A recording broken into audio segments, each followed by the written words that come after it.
and he's my basically neighbor. And then next up, Ray Little Black.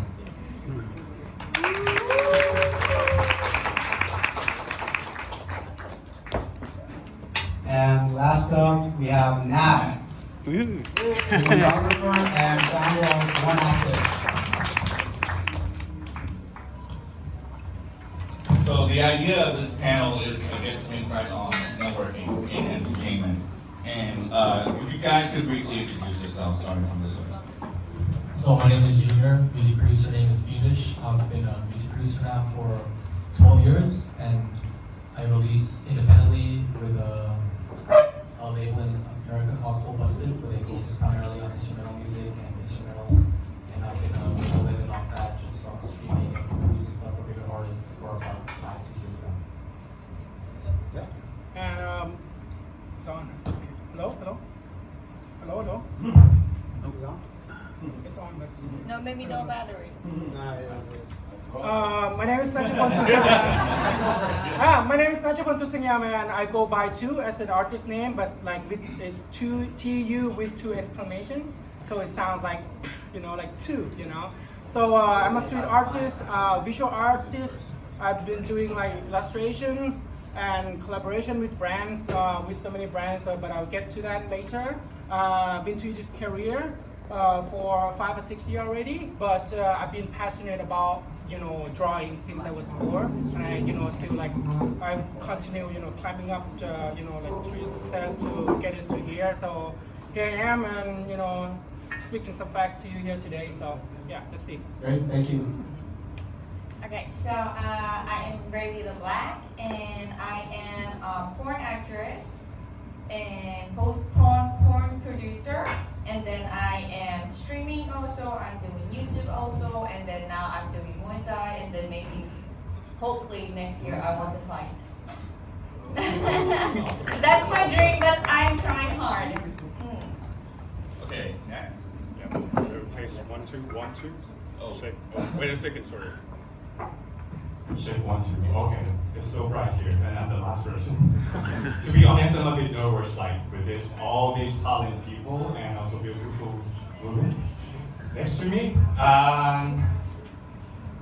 First of all, my name is Natthapon Phanpinij, or Nat for short. Who am I? Some of you might know me as one active owner or founder. It's a video production company based in Thailand, and also some of you might know me as a cinematographer, filmmakers, or even know me from a very crazy video on YouTube that interviewed strangers. That's me, and right now I'm trying to get into more feature film. Thank you.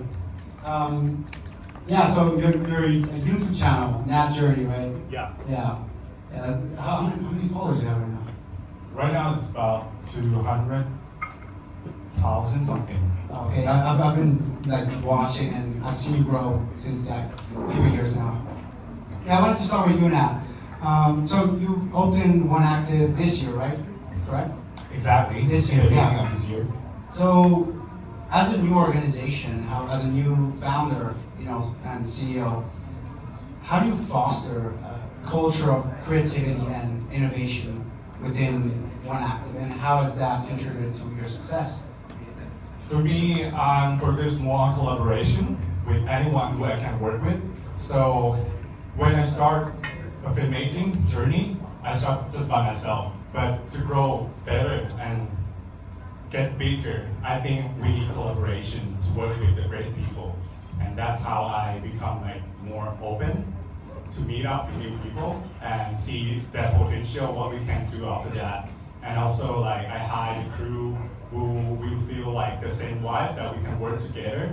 And after that, we follow what we want to do step by step. But sometimes we also get out of comfort zone to do something differently.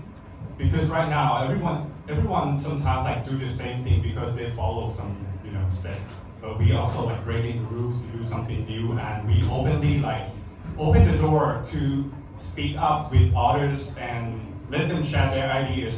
So in our company, we don't have any hierarchies. So we work like a friend. Because all of the people in my company, they are very young, and we don't like to be like hierarchy, you are the boss, you are the employee. No, we are the same team. So we work and we share our ideas. Sometimes like I even ask them like, okay, I want to do this topic, what do you think about it? And when I get feedback from them, so I know more, like two brains much better than one brain, right? So I do it this way, and that's how I grow the first year. And I'm openly go out for networking, meeting new people as well, but not just like physically, but also online. Like I meet Boris on the previous project that we did some films together, short film and screening like in the previous networking event a few weeks ago. And I met a lot of different people as well that we joined today. Awesome, thank you. Yeah, I've noticed that this newer generation, new companies opening with young people, there's no hierarchy. Like we're all collaborating as a team, sharing ideas, getting new people on board for projects and stuff like that. I mean, that's actually really interesting how times have changed and companies don't function like they functioned before, especially in the creative world. That's great insight. Yeah, thank you. I wanted to go to two. I know you do breakdancing. Yeah, I see. Yeah, basically it's called breaking. Yeah. So Yeah. but usually people get like confused about the term of like breakdancing and breaking. Oh, okay. Breakdancing is more like more like upper dancing, a little bit of popping here and there, but like breaking is literally like throwing down on the floor and do crazy spinning and acrobatic moves. Yeah. Yeah, I've been doing it for like 14 years already. Okay. Yeah. I wanted to ask you, like, how does this street culture, like different things you do, different passions that you have, different scenes, how do those influence your? Find new business opportunities here, and how did your career as an artist and entrepreneur evolve by moving to Thailand? Well, actually, I have house in Amsterdam, and then I have house in Japan, and then I have completely moved to Thailand. Like I have worked in Europe, in Japan, and Thailand is for me is to become myself and then relax and then evolve my brain, brainstorming. The Thailand is the place to be myself and then think what I want to do next and then have a concrete idea here and then go back to Europe because I have more stuff there and then friends there and then bounding, yes, and bounding everywhere. And then for me, Thailand is I don't know, I feel like home. And then Go ahead.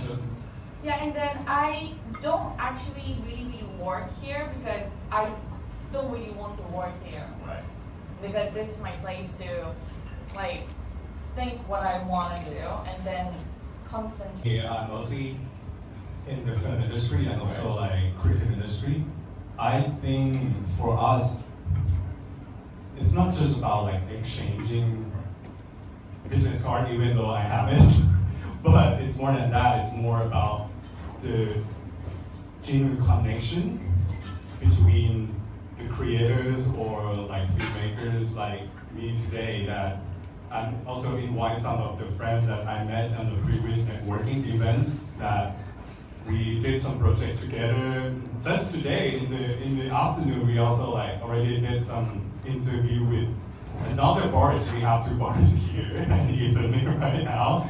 And also with Jason last time that I attended the event. Jason and me also staying from the beginning of the event till the end of the event. We talk more at the restaurant so we know each other better, so that we bond the connection and we know each other, and after that we might probably do some project together in the future, but we don't know. In the beginning we don't know. So I think this is different from other section. And with Boris last time when he did join the event, he also got someone who interested in investing on the next project feature film. And also Nimasu, she also did the new wave of the director that I'm looking for to see the new film from her or any project as well. It's like, I don't know how to explain, but I think when we all are creative people, we connect not just like for business, but somehow we can become friends and do something, go out watching movie or go to some event like today together, and we share our new perspective of the nowadays about AI or about digital nomad or whatever. Yeah, this is how I feel about networking for creative people.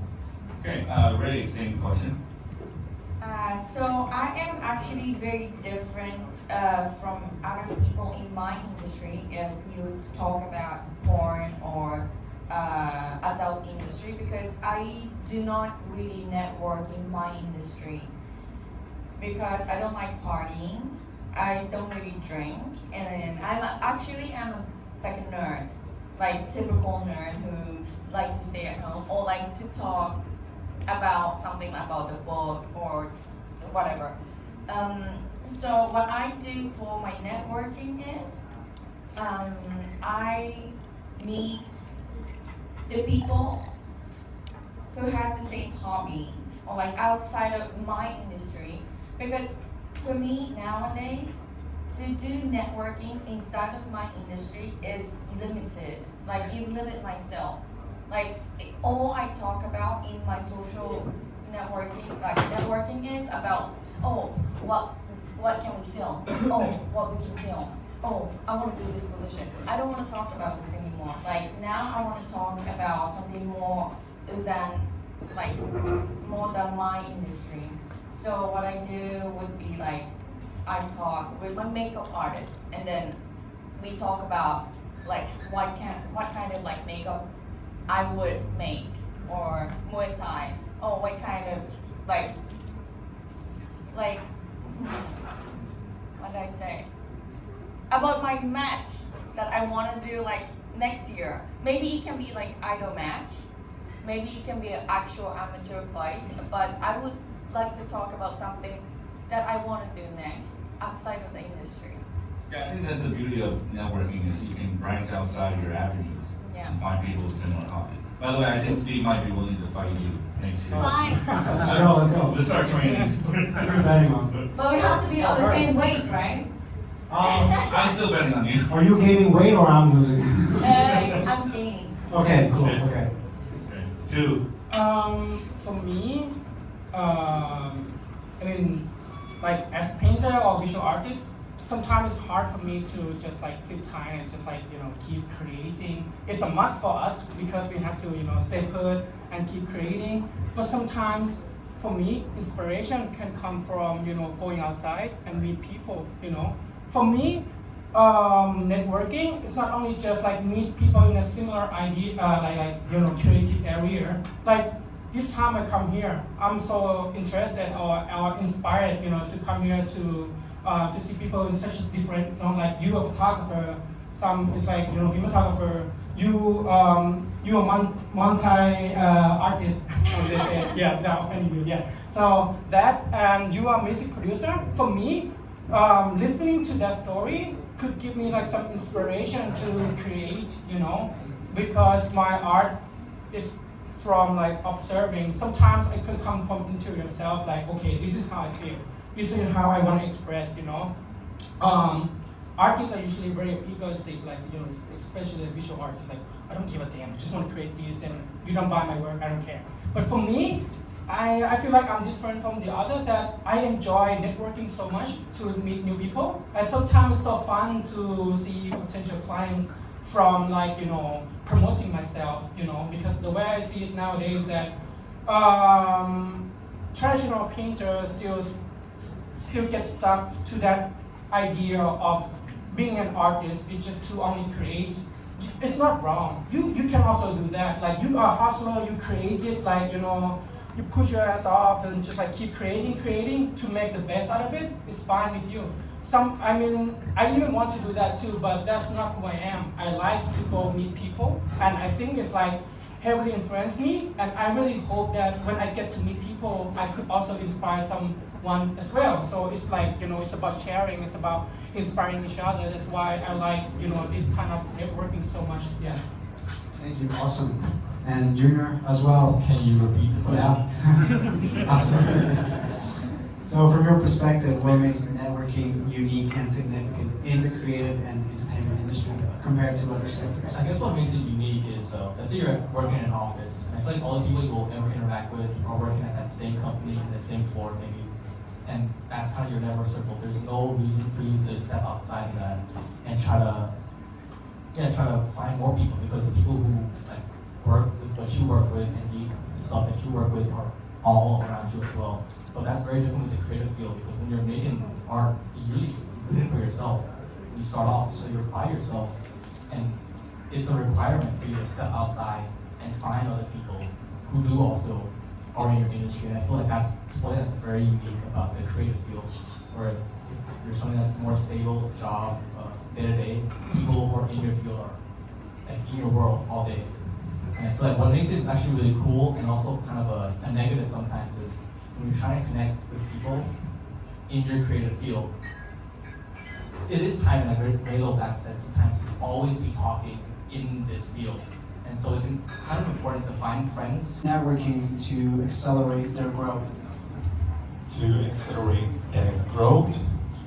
I would say, like, I'm not sure, like, any of you are introvert here? No? Mostly are extrovert? Okay, I just want to say that basically I'm an introvert. I don't really go out that much. I know some people, and okay, if they ask me, I will go out, and if they don't, I'm not gonna go out. That's kind of close mindset. So the first thing for me, before you go out for networking, I think you need to change your mindset a little bit about the networking event, and how you grow from that is to talk to different people. Like some of you already said about you can meet some of the other people from another circle, another like out of your career or like your field, and you can bring that. Maybe I also like meet some of the talent models here, and we can like do some movie in the future, doing casting, or like I meet the other person who making music, and then we do some collaboration project together, and that's how we grow from like being at the networking and get out of your comfort zone. Because yeah, I'm the person who like I say. All right, thank you, Nat. We don't have a lot of time left, so we're going to do some Q&A.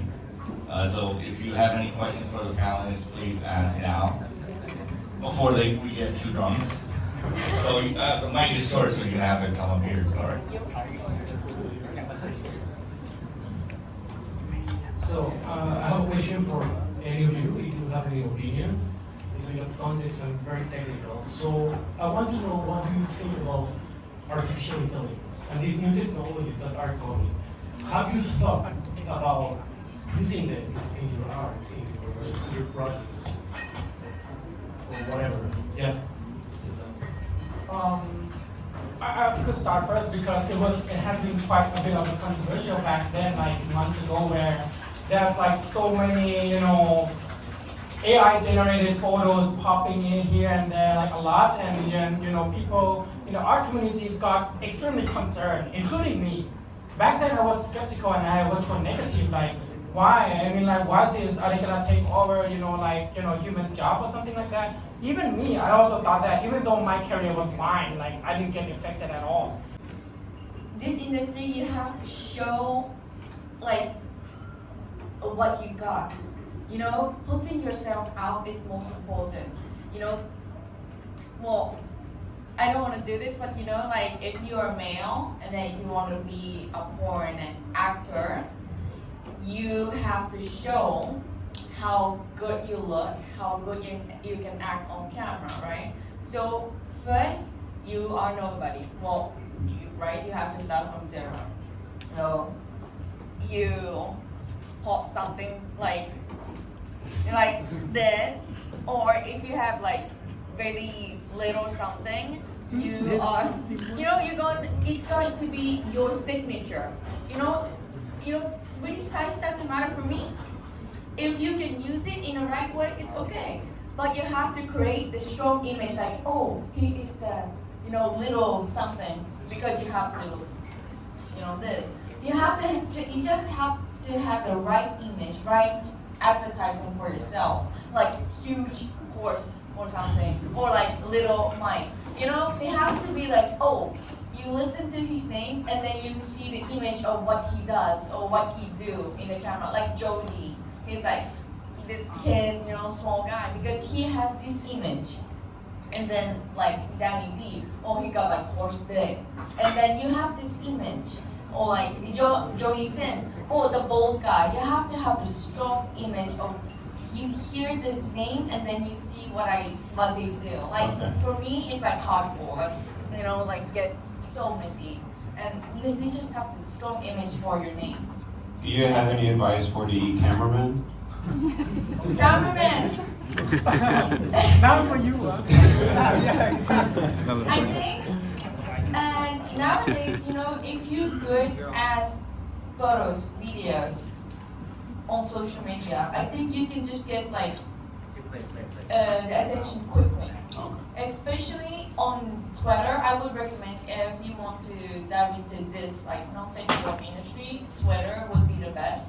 You just put the great image constantly, and then also collaborate with other people, and then grow your brand, and then you will get what you got, and then connect. Thank you so much. I hope you're gonna have a nice career.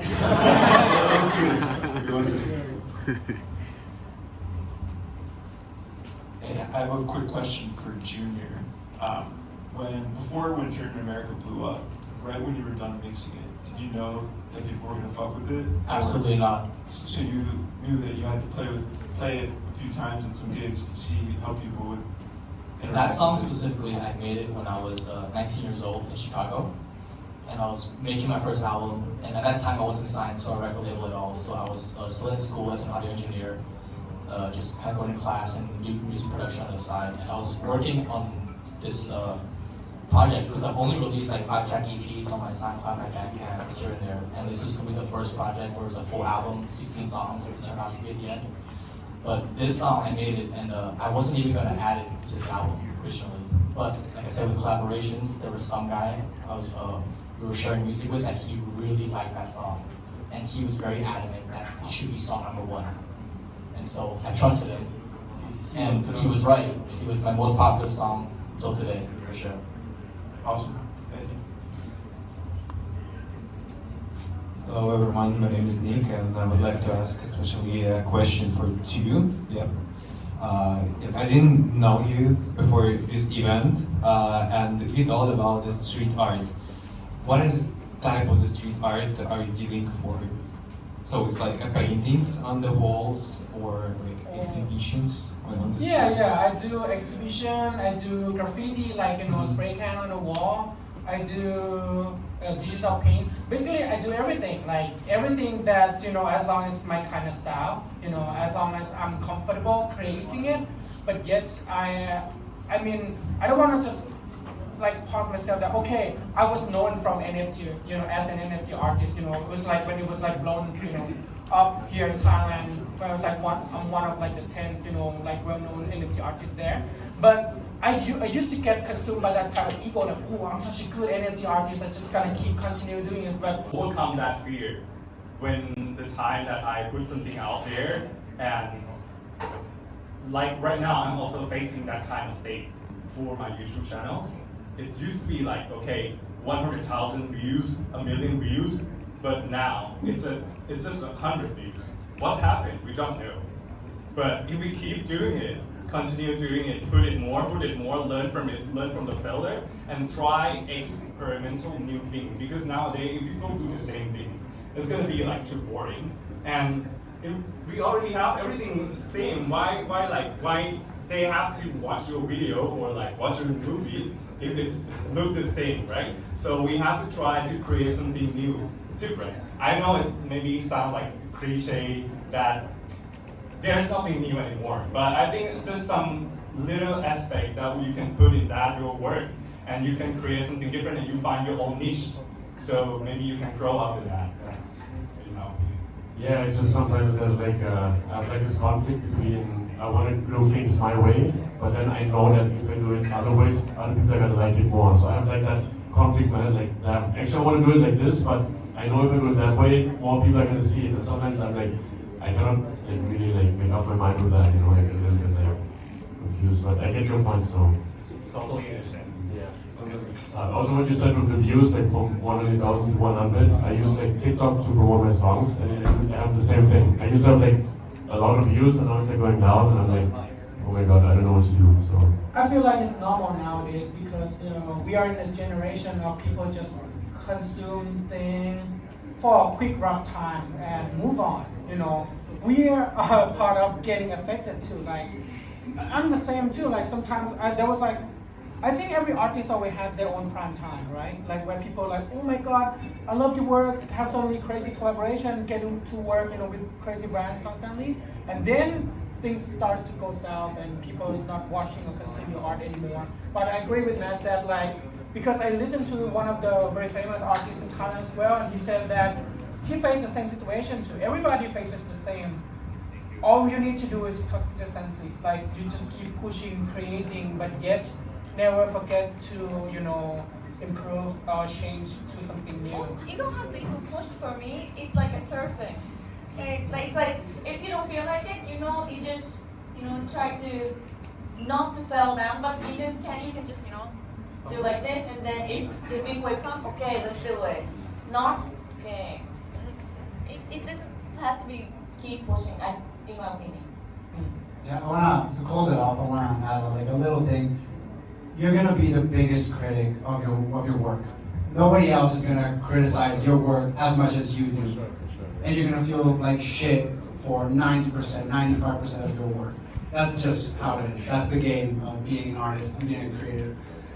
So, thank you very much to Nat, Ray, Tu, and Fiendsh for being part of this amazing panel today.